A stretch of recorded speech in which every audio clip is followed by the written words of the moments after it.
नमस्कार और ये हार्दिक स्वागत करतानी।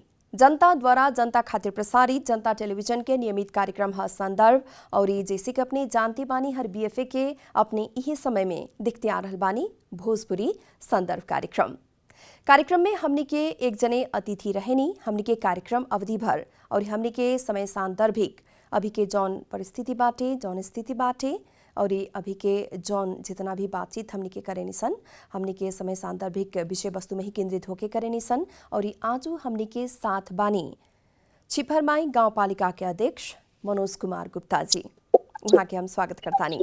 नमस्कार जी। नमस्कार जी। रउआ ठीक बानी? जी ठीक बानी। ओके, अब ऐसे कहल जाओ तो उन्हें अभी कोरोना के महामारी तनिक सा घटले बाटे, फिर भी अभी के स्थिति कैसन बाटे? महामारी के जौन दौर से हमने गुजर रहल बानी सन पर्सा जिला के समग्र रूप से देखल जाए हमने के छिपरमाई गांव पालिका के देखल जाए तो कैसन बाटे हमने के गांव पालिका के अभी के अवस्था? तो बहुत नॉर्मल बा। पहले जौन शुरुआती में जौन थोड़ा कड़ा रूप में पेशेंट लोग के जौन कोरोना के देखल गई उ लोग के अभी जिला स्तर में पालिका स्तर में बहुत कम न्यून में बा, जीरो हिसाब से ही लेके चल पड़ा। अच्छा जी। जैसे कि अब छिपरमाई गांव पालिका से रउआ शुरू कैले रहनी और बहुत चर्चा भी भइल रहे बेटी पढ़ाई बेटी बचाई अभियान जौन बाद में प्रदेश 2 से भी लागू भइल है। उससे पहले वहाँ से लागू होके से पहले ई राउर एक योजना रहे रउआ से एक बहुते नीमन तरीका से संचालन भी भइल है। तो ई बेटी पढ़ाई बेटी बचाई योजना जौन राउर शुरुआत भइल रहे उस समय से अभी तक भी बरकरार बाटे, तनिक सा ई बारे में जानकारी करा दी। उनके गांव पालिका निर्वाचित भइनी सन ओकरा बाद में प्रथम जौन बजट बनैनी सन ओकरा में गांव पालिका एगो बालिका स्वर्ण योजना कह के लागू कैनी सन, जौन में 4-5 गो मापदंड रहे। एक 16 बरस पुगला पर लड़की के उच्च पढ़ाई के पैसा खर्च करे के, दूसरा 20 वर्ष ना पुगला तक के पैसा ना मिले के, 35 दिन भीतर जन्मदाता के वार्डा में जन्मदाता बनाओ के पड़ल और 20 वर्ष काटला पर थप पैसा का आवश्यकता होके शादी में ब्याह में यूज करे के। मापदंड से हमनी के बालिका स्वर्ण योजना कह के गांव पालिका प्रथम हमनी के लागू कैनी सन और उस साल ही हमनी के एक साल रुक रुक हमनी के योजना लागू करनी से ऐसे कि एक साल के हमनी के लगे रिकॉर्ड आवला। तो 310 गो अभी तक ले हमनी के बालिका स्वर्ण योजना के बीमा उ एक मुश्त पैसा हमनी के 20,000 रुपया बैंक में जमा करनी सन हर एक बच्चा के नाम से बालिका के नाम से। और उ में जो मापदंड बा उ अनुसार उ लोग आगामी वर्ष में मतलब कि 5 के बाद में उ लोग पैसा यूज कर सकता या पढ़ाई में या शादी ब्याह में। और इस साल के अभी विगत साल और इस साल के अभी जोड़ला के आओ वाला 78-79 के जौन बजट बनल बा हमनी के ओमे 435 के थप बालिका के हमनी के बीमा करे के टारगेट ले लेबा। अच्छा, और एकरा साथे रउआ गरीब विपन्न खातिर 21,000 से लेके 51,000 रुपया तक के कन्यादान योजना भी बाटे। तो ई योजना कैसे कार्यान्वयन हो रहल बाटे ई बारे में भी तनिक सा जानकारी कराई। ये हमनी के योजना अपने के ई आर्थिक वर्ष में जौन भली 78-79 के जौन बजट पारित भइल 9 गते हमनी के गांव सभा भइल, जिला में ही प्रथम गांव सभा हमनी के होला जी। ओमे हमनी के पालिका एगो पालिका छोरी कन्यादान अनुदान योजना यानी गरीब असहाय जे भी बा गांव घर में जेकरा लगे क्षमता नहीं खे लड़की के शादी करे के, कम से कम दाइजो तो देत नहीं खे लेकिन कम से कम जौन मेहमान गेस्ट लोग आवला ओकरा द्वार पर हमनी के रिवाज बा मधेसी कल्चर में से कमतियों में 25-50 आदमी अइबे करी। अब वैसन आदमी के एगो सत्कार सेवा सत्कार करे खातिर गेस्ट लोग के पालिका एगो स्वयं जैसन स्थिति रही जैसे वार्डा से सिफारिश चाहिए, वार्डा सिफारिश हो जाए वार्डा के निर्णय से हमनी के पालिका में वो लेटर आई वो हिसाब से वो लोग मूल्यांकन करी कैसन घर के व्यक्ति बा 21 से 51,000 रुपया तक तोकल बा और वो लोग के हमनी के डायरेक्ट गांव पालिका जाके एगो कन्यादान के रूप में छोरी के पालिका के भी जिम्मेवारी बनता वो हिसाब से वो राशि उपलब्ध कराओ के हमनी की योजना ले बनी सर। ये आर्थिक वर्ष में अभी सावन के बाद में ये योजना शुरू जी अभी शुरू करे की योजना बाटे। और एकरा खातिर जौन रउआ कहनी कि गांव पालिका से सिफारिश लेके आए के पड़ी, कुछ जरूरी मापदंड भी रउआ सब तोकले बानी। जी जी एमे वार्ड से सिफारिश पहले वार्ड में निवेदन देवे को पड़ी। निवेदन के आधार पर वार्डा समिति जाके निरीक्षण करी असलियत में परिवार का बा स्थिति वस्तु, वो हिसाब से वो सिफारिश पालिका के करी, तब पालिका वो हिसाब से कार्यपालिका से निर्णय करके वो अनुदान उपलब्ध कराई। अच्छा, तो कितना ऐसे फायदा हो सकेला राउर विचार में? अभी तो कार्यान्वयन नहीं भइल, आप साउंड से कार्यान्वयन में जाई तो कितना ही फायदेमंद हो सकेला? आ कितना दलित विपन्न गरीब जितना लोग भी बाटे उ लोग के कितना सहयोग मिल सकेला राउर विचार से? देखिए बहुत बड़का एगो हमनियों के गांव घर में रहल व्यक्ति बानी सन, पहले देखल जात लोग हम एगो एनालिसिस कैनी कि पहले हमनी के अड़ोस पड़ोस में जौन गरीब घर में लड़की जन्मत रहलक वो हमरा लागल जन्मला के 4-5 दिन तक वो घर में आँच ना बरात रहलक। काहे तो लड़की जन्म गई, लागत रहलक कोनो शराब आ गई घर में, एक मातम जैसे माहौल। जी वैसन चीज के हम अंत करे खातिर एगो अपना मन में चीज लेनी कि कुछ ना कुछ लड़की जात के हमनी के कई जाम जाओ से घर में भी मनोबल बढ़ो कह के कि ना ई बोझ ना है, एगो एकरा के एगो बेटा शराबी मने देखे के पड़ल। वो हिसाब से हम बालिका स्वर्ण योजना लागू कैनी, जौना कि एगो लड़की के शादी में 2 लाख रुपया खर्च या पढ़ाई में, जबकि हमके पालिका में कैंपस स्तर प्राविधिक शिक्षालय टू जेड व्यवस्था बाटे। ओकरा अलावा जैसे अभी भी देखल जाता बहुत अभी तो हमनी के जौन स्कीम लगैले बानी सन, जौन निर्वाचित भइल बानी सन तब से जौन की आवे वाला 16 बरस के बाद में वो प्रतिफल मिली। लेकिन फिलहाल में जौन हमनी के पालिका में चल रहा बा केहू के सब केहू के घर में देखी कमाए वाला स्थिति नहीं, केहू के घर में खाली लड़की है बा, उजियादारी करता घर में कमाता उतने ओकरा खाए तक ले नहीं के पुगत, गरीब असहाय बा। और एगो जौन हमनी के सामाजिक बानी सन जौना में दहेज के तो अभी ले प्रायः हटल नहीं के, जितना भी हमनी के मन से भी लागला के बावजूद भी कुछ न कुछ दहेज की स्थिति बा। तो वो हिसाब से कम लड़की के एगो बोझ ना बनो, कम से कम ओकरो मनोबल एगो उच्च रहो कह के हिसाब से हमनी के ई विचार लेके गांव पालिका चलल बानी सन। और आशा भरोसा बा एगो पूरा तो ना लेकिन जितने में एगो गरीब के लड़की के शादी में हमनी के सहयोग करतानी से कन्यादान के राशि में में भी हमनी के कल्चर में कहाला कि कन्यादान एगो बड़का योगदान होला, वो हिसाब से हम लेके चल रहे हैं। बहुत एक अच्छा रिस्पॉन्स आई कह के विचार बा जी। इससे पहले राउर जौन बालिका स्वर्ण योजना रुआ कहनी है से ही अंतर्गत बेटी पढ़ाई बेटी बचाई योजना जौन रुआ लागू कैनी है, अभी तक ले 300 से बेसी लड़की सब लाभान्वित हो चुकल अवस्था में कैसन फीडबैक आवेला राउर, मतलब कैसन किस्म के प्रतिक्रिया सब सुने के मिलेला? अभी तक जहिया से रुआ अध्यक्ष बन के काम कर रहल बानी, जिम्मेवारी एक लेके आगे बढ़ल बानी, कैसन कैसन प्रतिक्रिया सब आयल बाटे आ कितना फायदेमंद साबित हो रहल बाटे ई योजना? जी बहुत फायदा बा। देखी पहले कार एगो तो लड़की के जौन टेस्ट करावल जात गर्भ के रहला अवस्था में लड़की भैला से बहुत ऐसा लोग भ्रूण हत्या भी करा देत रहलक। वैसन हमरा बुझाता कि बहुत सारा जागरूकता भी आम नागरिक में भइल बा, महिला लोग में भी एगो उच्च मनोबल बढ़ल बा कि कम से कम लड़की आवतिया हमनी के घर में तो ओकरा खातिर एगो पालिका पैकेज लेके खड़ा बा, जौन से ओकरा के शिक्षा में और ओकरा बियाह शादी में एगो खर्च करे के हमनी के एगो माने एगो गांव पालिका लोग के हिम्मत दिला बा। इस चीज से हम देखे तानी बहुत महिला लोग में विशेष करके बहुत लोग को मन खुशी बा। ऐसे वो लोग ऐसे कि एगो हम एकरा नमूने के तौर में देश में हम एगो ई काम कैली। आज के डेट में प्रदेश बेटी बचाओ बेटी पढ़ाओ कह के एगो अभियान निकलक लोग। ओकरा अलावा भी हमरा देखा देखी और पालिका लोग अभी के डेट में 4-4 लाख के बीमा कर रहा बा। अच्छा। उदाहरण जी हम डरा के वो योजना लागू कैनी कि कोई माने केंद्रीय स्तर से एकरा पर कोनो हमनी के बजट दुरुपयोग हस्तक्षेप ना होखे जी हस्तक्षेप ना हो हमनी के जमा 60 लाख रुपया वियोजन कैले रहनी सन। ई सोच के हम कहनी कि बियाने अगर ऑडिटिंग होता ही पैसा बेरोजगारी तो हम तीर लेकिन ई योजना लागू करम। लेकिन देखल जाए एबारा जिला स्तर में इस चीज लागू हो गई बा, अदर जिला में भी लागू हो गई बा। यहाँ तक के कुछ ऐसा पालिका बन जौन 4-4 लाख के डिपोजिट कैले बाटे। एकरा के एगो बहुत बड़का एगो इशू बनल बा इस चीज में।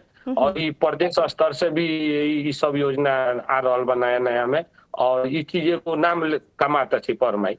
बिल्कुल एकदम उहे नाम के चलते उहे चर्चा के चलते आजू हम राउर नंबर खोज के आजू अतिथि के रूप में रुआ के हमने उतले बानी हा हमनी के कार्यक्रम में खास कहल जाओ तो उहे चर्चा के चलते बहुते नीमन एक चर्चा हम सुननी है, बहुते नीमन नाम सुननी है कि रउआ बहुत नीमन काम करता नी है जे राउरे योजना से प्रभावित होके एक दो नंबर प्रदेश में भी लागू भइला कह के। तो ये बहुत ही पुण्य के काम है, निमन काम है, आगे बढ़ी बिल्कुल। और ये अभी तो बजट पास हो चुकल बाटे, बजट आ चुकल स्थिति में जितना भी रउआ योजना सब आगे बढ़ैले बानी, आगे बढ़ावे के सोच बाटे, तो ई बजट से पुगी जैसन बुझाला कि ई अपुग होई। तो जैसे कि तभी रउआ कहनी है कि बाकी हम सहेम कह के, तो जितना भी बजट अभी आयल बाटे कैसन बुझला राउर, जितना भी योजना बाटे अभी भी कार्यान्वयन में जाए के बाकी रहल योजना सब कितना प्रभावकारी हो सकेला यही बजट में? जी बजट तो बहुत कम बा। देखिए एगो तो का बा, हर एक साल के हिसाब से हमनी के केंद्र सरकार हमनी के एगो लक्ष्य बजट के देला, जौना से एगो वित्तीय समीकरण, एगो राजस्व बांटफाट। लेकिन 4 वर्ष के अनुभव बा कि कईयो नेपाल सरकार केंद्र सरकार से जौन बजट के सीलिंग आवला, जौन हमनी के बजट तैयार करी से कईयो पूर्ति ना होला। 2 से 3 करोड़ रुपया तक के हमनी के जात लास्ट आर्थिक मसान तक के हमनी के कम आवेला। वो हिसाब से वो हमनी के आगामी आर्थिक बजट अभी जौन 77-78 का जौन बजट हमनी के चलेनी है सनी आर्थिक वर्ष में, उसमें 2 करोड़ 65 लाख रुपया कम आयल बाटे केंद्र सरकार से। ऐसे कि शुरू में सीलिंग मिल जाला है इतना रकम के बजट बनाओ के, लेकिन ओकर 84 किस्ता आवला, उनमें से का हो जाला जैसन देश में राजस्व उठेला वो हिसाब से कम कम पैसा आवेला। तो उ का हो जाला हमनी के आओ वाला आर्थिक वर्ष में हमनी के भुगतानी करनी सन। लेकिन हमनी के करे काल के ये अंतिम आर्थिक वर्ष में ओके चलते हमनी के रिस्क ना उठावला के चलते बहुत न्यून बजट हमनी के हाथ में लागल बा। मोटा मोटी 7-8 करोड़ रुपया, जौन में हमनी के शिक्षा, स्वास्थ्य, अपने के जौन सामाजिक में बा ओमे जैसे बालिका के बीमा के हमनी के अभी 500 के टारगेट ले लेबन, 435 के डाटा बजट बनाओ तक के हमनी लगे आ चुकल बा वार्ड से। और थप ई वर्ष में 100-150 थपाई वो हिसाब से ओमे हमनी के खर्च हुई। ऐसे संतोषजनक नहीं है, लेकिन जौन बात जितने में हमनी के हर एक नागरिक के जैसे ज्येष्ठ नागरिक के हमनी के सामान कार्यक्रम रखले बानी सन। चीसोयाम में बहुत ऐसा गरीब असहाय जौन की ज्येष्ठ नागरिक जो 70 वर्ष से ऊपर बा, उनमें भी एकल महिला बा, अपने के विधवा बाटे, ऐसा लोग के हमनी के एगो ज्येष्ठ नागरिक के सम्मान कार्यक्रम गाँव पालिका लास्ट में हमनी के एगो रखले बानी सन। ओकरा अलावा में जैसे पहले का बा कि एक तो हमनी के जंगल लगे, हमनी के गाँव पालिका नहीं के जंगल से बहुत दूर, और काठ के दौरा के व्यवस्था न भइला के चलते आज भी देखल जाला गांव घर में कि लोग गोहरा से, लकड़ी से, पुआ परार से वो लोग खाना बनाओ के बाध्यता हो जाला। वो हिसाब से विशेष कर महिला लोग के समस्या रहा, ऐसे कि पुरुष लोग तो खाना खाए के टाइम में घर में जाला, लेकिन जो महिला कौन कर्म से खाना बनावला ओकरे महसूस पीड़ा दुख बाटे केंगा होला। एकरा के एगो प्रगति में ले आओ खातिर एगो कम से कम बीमारी मुक्त प्लस साफ सुथरा रहो, और एगो बानी पड़ला के खाली लगान बा, बाकी यूज करे के तो सतह एक बेर यूज में आ जाए तो वो लोग अपने बानी पड़ जाए। ओकरा खातिर हमनी के गाँव पालिका सियाना किसान जैसे पालिका में हमरा जितना 1 बीघा से कम जगह के लोग बाटे जेकर के गाँव पालिका सियाना किसान वर्ग में छुटिया के कार्ड वितरण कैले बा। वैसन कार्डधारी लोग के एगो घर पीछे गैस चूल्हा हमनी के सिलेंडर दे के भी कार्यक्रम रखले बानी सन। यही भौतिक पूर्वाधार के तरफ भी रखले बानी सन। हमनी के कोविड हॉस्पिटल जिला में अभी नहीं के कोविड हॉस्पिटल संचालन के हमनी के भवन निर्माण हो चुकल बा, उनमें एगो एम्बुलेंस भी आ चुकल बा। उनमें के थप सामग्री खातिर वो चीज के हमनी के बजट छुटेले बानी सन। 5 गो वार्ड में 4 गो वार्ड में हमार बर्थिंग सेंटर स्पेशल, हर एक वार्ड में बर्थिंग सेंटर संचालन में बा। एगो आओ वाला ये आर्थिक वर्ष में एगो वार्ड में पूर्ण 5 वार्ड में बर्थिंग सेंटर का हमके संचालन करे के बा। ऐसे संपूर्ण योजना के हमनी के इस साल बजट पारित कैले बानी। जी जी। और साथ ही साथ हम दूसरा सवाल करे के चाहतानी, खास करके हमनी के जीवन से बहुत ही महत्वपूर्ण रूप से संबंधित रहेला स्वास्थ्य और शिक्षा। तो स्वास्थ्य या शिक्षा खातिर कैसन योजना बनौले बानी रहुआ? जी हमनी के सबसे पहले हर एक वार्ड में विगत साल हमनी के एगो MBBS डॉक्टर नियुक्त करनी सन। लेकिन जी अभी रहुआ कहनी कोविड अस्पताल की भी बात कैनी है, ओकर बाद में बर्थिंग सेंटर की भी बात कैनी है, ओकर अलावा भी हम पूछे के चाहनी है। जी ओमे हमनी के MBBS डॉक्टर एगो नियुक्त करतानी सन। इंग भी स्वास्थ्य चौकी ऑलरेडी हर एक वार्ड में बा, और खुद के हर एक वार्ड में बर्थिंग सेंटर तो होइए गई, लेकिन संगे संगे हर एक वार्ड में हमनी के MBBS डॉक्टर जौन बीमारी के साधारण फिजिशियन बीमारी के जो लोग सदर मुकाम जाके 500,000 रुपया खर्च करे के पड़त लगा, दिन भर के समय लागत लग, उ लोग के घर गइलो वार्ड में हमनी के MBBS डॉक्टर नियुक्त करे के तलब छुटिएले बानी सन। हर एक वार्ड में MBBS रख के टोल में ही वो लोग के स्वास्थ्य सेवा देवे के इसी माने इस साल हमनी के प्रोग्राम रखले बानी। जी जी। और साथ ही साथ शिक्षा के क्षेत्र में भी। जी, शिक्षा क्षेत्र में देखिए हमनी के पहले पूर्वाधार ना रहलक, बैठे के तो सुधार बेंच डेस्क तकले ना रहलक, कोनो जौन भी पहले जौन संरचना खड़ा भइल रहलक, कोनो प्लास्टर ना, नीचे ढलाई ना, सबसे पहले गांव पालिका भौतिक संरचना हमनी के तैयार कईनी सन। अभी ना हमरा पालिका में 10+2 2 संचालन में बा, और क्षेत्र भर में प्राविधिक शिक्षा एगो हमरे पालिका में बा, जौना कि कंप्यूटर इंजीनियर करे के हमनी के फ्री में व्यवस्था कइले बानी सन। सुबह में कोचिंग के भी फ्री में व्यवस्था कइले बानी सन। और हमनी के जौन सरकार के जौन मापदंड में शिक्षक लोग बा, अभी विद्यार्थी अनुसार पुगत नहीं है शिक्षक लोग के, तो ओकरा के गांव पालिका कम से कम 20 से 22 गो निजी स्रोत से हमनी के शिक्षक नियुक्त कइले बानी सन, जौन की हमनी के पढ़ाई में, शिक्षा में उन्नति प्रगति बहुत ज्यादा हमनी के उपलब्धि हुई बा पालिका में। जी जी। आरौआ माओवादी से गांव पालिका प्रमुख में जीत हासिल कैले रहनी है उबेरिया, और ये अभी एमाले प्रवेश कैले बानी। अभी रउआ एमाले पर्सा के सचिव के पद में भी बानी, त काहे माओवादी छोड़ के रउआ एमाले में प्रवेश कैनी है? देखिए, माओवादी के हमनी के जौन पूर्व माओवादी चाहे एमाले मिल के हमनी के जौन नेपाल कम्युनिस्ट पार्टी देश के उच्च नेता लोग एगो संरचना खड़ा करके 3 साल राजनीतिक में हमनी के परिवेश में चलनी सन, उमे देखने से हमरा माओवादी के जौन विचारधारा जौन रहे देश प्रति को चाहे जिला प्रति स्थानीय स्तर में भी हमरा ठीक ना लगा। ऐसे कि देखिए 20 बरस से यहाँ के नेपाल के जनता पीड़ित बा, कोई जन युद्ध के नाम में, कोई जन आंदोलन के नाम में, एगो स्थायी सरकार एगो नया संरचना देश में आयल बा, जौन की स्थानीय तह से लेके केंद्र तह ले एगो गठन भइल बा, जौन के वर्किंग के दरमियान में 3 तह बा। कम से कम इस हिसाब से एगो स्थायी सरकार रख के जौन विकास वृद्धि के तरफ जौन देश जा रहा बा, जौन की 30 बरस से कौन उपलब्धि ना रखा, जौन 4 बरस में जौन हमनी के सरकार ओली जी के हमनी के जौन सरकार में हो रहा बा, उ चीज हमनी के बहुत अच्छा लागल। हमनी के जनता प्रति जौन आस भरोसा देखल गई इस सरकार प्रति, उ चीज बरकरार रखे खातिर, और वो हिसाब से हमनी के एमएलए के माने विचार में रहल हमरा अच्छा लागल। हमरा कोनो सचिव खातिर हम पार्टी परिवर्तन कैले नहीं कि कम्युनिस्ट पार्टी बानी, कम्युनिस्ट विचारधारा के बानी, वो हिसाब से हमरा इहे संगठन के रहे के हमरा इच्छा भइला के चलते ई सब कदम हमनी के चलनी। अच्छा, लेकिन रउआ चुनाव के बेरिया तो माओवादी पार्टी से ही जीत हासिल करनी है।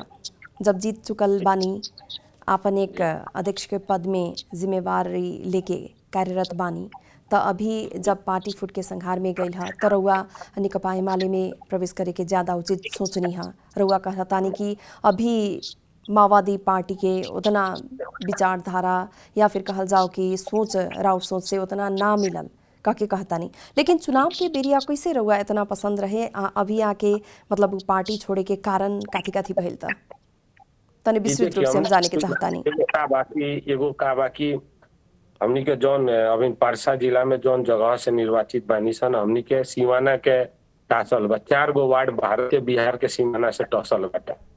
वो बड़ा हमनी के जौन लक्ष्य लेके जनता में गईनी सन, वो पार्टी से कम और व्यक्तिगत से ज्यादा है। हमनी के वजन के लोग पिछड़ा रहे, जहां तक के वो ऐसा जगह रहे कि नेपाल के नाम के लोग ना जाने, बहुत ऐसा लोग ना बुझे कि हम नेपाल के भूमि में बानी।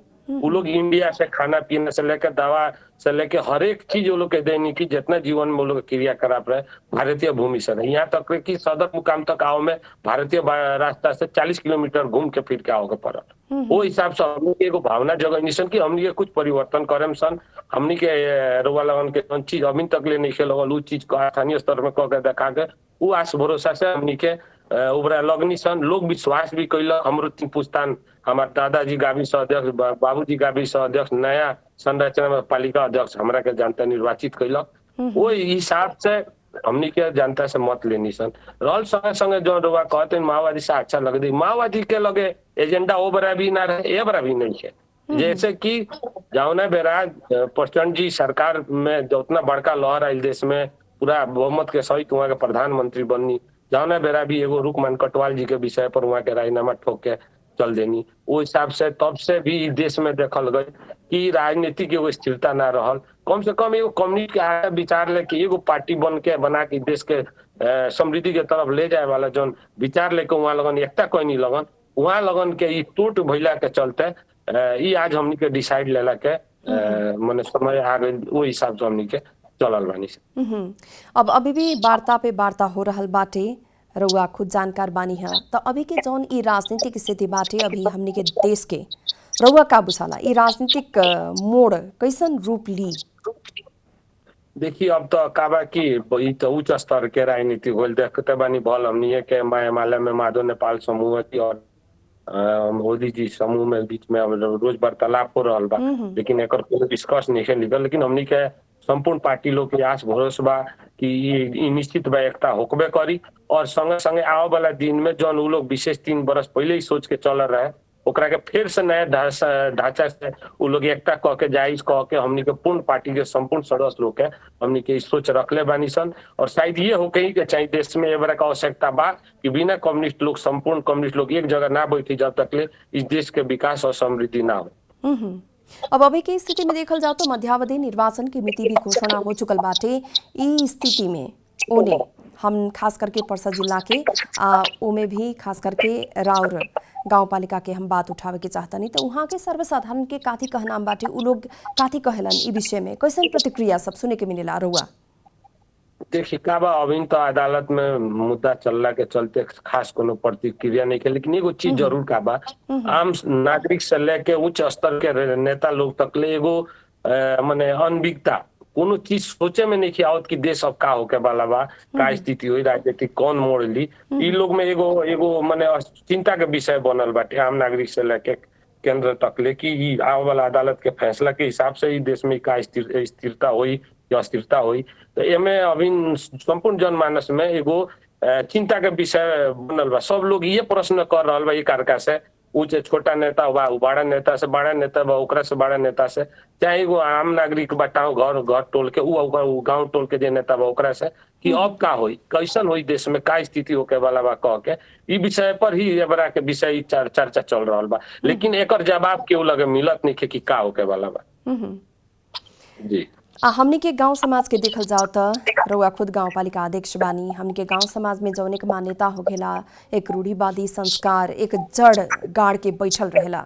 हमनी के कितनो पढ़ लिख लीसन, कितनो भी बड़का पोजीशन में पहुंच जाइसन, लेकिन जब हमनी के गांव में जाए सन तो कुछ ना कुछ जौन हमनी के संस्कृति रीति रिवाज सब जौन बाटे ओके देख के इमे जल्दी से बदलाव आवे के चाहिए। सोचते हुए भी एकदम कहल जाओ तो तीव्र बदलाव नहीं आ सकल अभी तक के, और उहे कारण सबके चलते हमनी के जितना भी तराई क्षेत्र बाटे, हमनी के मधेश बाटे, तनिक सा पिछड़ल जैसन लोकाला। तो ई पिछड़ल से हमनी के द्रुत गति में तनिक सा विकासशील होइसन, गांव पालिका से लेके नगर पालिका तक के द्रुत गति से विकास हो खातिर कैसन रूप से आगे बढ़े के चाहिए? देखिए एगो बात सही बा, जौन देश के नागरिक जब तक ले चेतनशील अपने के शिक्षित ना हो जब तक ले विकास में बहुत समस्या होला। रियल में बात का देखिए काल के डेट में मधेश प्रति वो गांव घर के स्थिति और एक में बहुत फर्क बा। फर्क ऐसे बा, काल जब तक ले जौन महिला घर में रहल जात लक घर से बाहर ना निकलत लक, कम से कम उ जाके घर से निकल के ऑफिस में, कार्यालय में, वार्डा चाहे गाँव पालिका में पुगेता, अपन हक संबंधी जानकारी लेता, कोनो चेतनामूलक कार्यक्रम होता उनमें सहभागिता होता, उ चीज बुझेता। ओकरा अलावा भी जौन महिला लोग के कोनो राजनीतिक में जगह ना रहत लक है, जैसे अनुवार्य सदस्य लड़ाओ के, दलित महिला लड़ाओ के, महिला सदस्य लड़ाओ के, वैसन जौन केंद्र सरकार के नीति बनल बा उससे बहुत कुछ फायदा भइल बा। लेकिन का बा कि जौन पूरा टोटली 100 में 100% खोजल जाता वैसन परिवर्तन नहीं है। वो हिसाब से अभी कुछ समय लागी, लेकिन निश्चित बा धीरे धीरे परिवर्तन के महसूस होकबे करी। देखी जौन भी पालिका बा एगो स्थानीय, हमने के एगो स्थानीय सरकार बानी सन जौन की जनता के लगे बैठ के ओकर दुख सुख बुझेतानी सन। अगर वो दुख सुख बुझला मुताबिक वो लोग के मन मुताबिक हमनी के आगामी दिन में गाँव पालिका चला के बढ़ेतानी सन, तो वो हिसाब से संपूर्ण चीज में परिवर्तन हुई होकबे करी। थोड़ा समय लागी, ऐसे कि पूर्ण बैठल चीज के उठाव में तंका समय लागला। धीरे धीरे संपूर्ण लोग के जौन में मानसिक जौन पहले के जौन वो लोग में विचार बहुत चीज में परिवर्तन होता, और आवे वाला दिन में माने संपूर्ण सफलता मिली हर एक पालिका के। खास करके कोना कारण से हमने के मधेश इतना पिछड़ल जैसन बुझाला रहुआ के, कौन कारण हो सकेला कि अभी तक हमने जितना प्रगति करे के रहे उ नहीं के हो सकल? जी मेन मधेश के बिछड़ा कारण का बा हमनी के जौन पहले से जौन ढांचा में बानी सो ढांचे नहीं के परिवर्तन होगा। विकास के आज भी विकास के नाम में जेकरा घर के सामने नाला बनाओ के बा, ढलान करे के बा, उहे आदमी ओकर विरोधी बा। हमरा हेने ना चाहिए, संपूर्ण लोग अपन जगह जमीन छोड़ के रोडे पर कैप्चर करे के चाहता। शिक्षा के तरफ लगे कैंपस हो गई, लगे स्कूल हो गई, फिर भी शिक्षा को महत्व नहीं के बुझा, तो ओकरा के वो हिसाब से वो लड़की के लड़का के पहले ही से ओकरा के कमाए के तरफ में ध्यान आकर्षण करावता। ये बहुत ऐसा कुल कल्चर बात जौन है सब देखिए, आज से आविन के पीरियड में बहुत ऐसा लोग के शिक्षा के तरफ माने धारणा हो गई बा कि ना हमरा बाल बच्चा के पढ़ाई के पड़ी, शिक्षा आवश्यकता हो गई बा, निःशुल्क गाँव घर में शिक्षा मिल रहा बा। तो अभी पहले ही से कबे कनिए पहले से ही बैठल चीज रलक हुए पहाड़ी समुदाय बा, अपना ओर से लगानी लगा के सड़क में उपभोक्ता में चाहे लोगों में लगानी करेला, अपना से खट के समय दे के निर्माण कार्य में सहभागिता होकेला। शिक्षा देखी स्कूल बहुत दूर रहेला कि 1-1 किलोमीटर दूर जाके वो लोग के बाल बच्चा शिक्षा में समय देला, लेकिन उहे चीज हमनी के घर के लगे बानी सन, उ चीज उ लोग ना समय देला, अपने विकास के अपने विरोधी बनेला। वो हिसाब से का बा कि पहले से मानसिकता बिगड़ल बा, उहे कारण बा कि अभी तक हमनी के पिछड़ा बानी सन, लेकिन आवे वाला दिन में निश्चित हर एक जगह से सुधार हुई। दूसरा बात में का बा कि अभी तक जो राजनीतिक रूपांतर मधेश के नाम में भइल कि हमनी के राजनीतिक कर्ता लोग मधेश की एगो अलग पहचान बनाई, एगो अलग अधिकार दी, वो लोग के जनता मौका दिलक। यहाँ तक के 2 नंबर प्रदेश में संपूर्ण हमनी के परसा जिला के संपूर्ण सांसद दे दिलक, पर ये परसा जिला के मुख्यमंत्री दे दिलक, पूरा सीट बहुमत सहित बालू, लेकिन फिर भी रूपांतर ना भइल जाने के हिसाब से और भी मनोबल टूटल बा हमनी के मधेसी समाज के। लेकिन आवे वाला दिन में एकरो में परिवर्तन हुई, फिर से नया चुनाव बनी, नया सरकार बनी, वैसे हिसाब से हमनी जी बिल्कुल जी परिवर्तन होइए एकरा में। बिल्कुल आशा कल जाओ ओहिंगे हो। और ये हमनी के कार्यक्रम के अंत में आ चुकल बानी सन। अपने के बहुत बहुत धन्यवाद। इतना बहुते व्यस्त समय रहे राउर, कहत रहनी कि बहुते ज्यादा मीटिंग बाटे, फिर भी हमनी खातिर समय निकालनी है, खातिर बहुत बहुत धन्यवाद। अंत में जाते जाते काथी कहे के चाहता नहीं?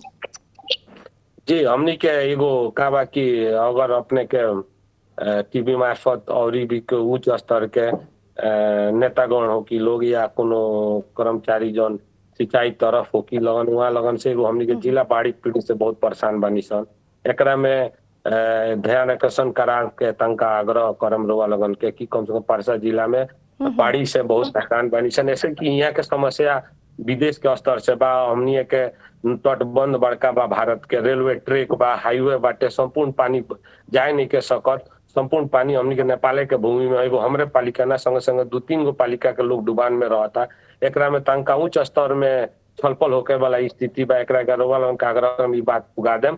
संगे संगे हमनी के पालिका वासी लोग अगर टीवी एफएम देखत हुई वो लोग के भी हमनी जी वहाँ लगन के आग्रह करें कि गांव पालिका वहाँ लगन के विकास, समृद्धि और सेवा प्रति वफादार बा, वहाँ लगन के हमनी के सेवा में कोनो कमी ना रखें सन, ये हम सब कहे। जी बहुत बहुत धन्यवाद। नमस्कार। जी नमस्कार। जी आज हमनी के बातचीत कैनी सन चिफरमाई गाँव पालिका के अध्यक्ष मनोज कुमार गुप्ता के साथ। और ये एक साथ आज के भोजपुरी संदर्भ कार्यक्रम के समय भी समाप्त हो चुकल बाटे। आपन स्वास्थ्य के ख्याल रखें और ये जनता टेलीविजन देखते रहें। नमस्कार।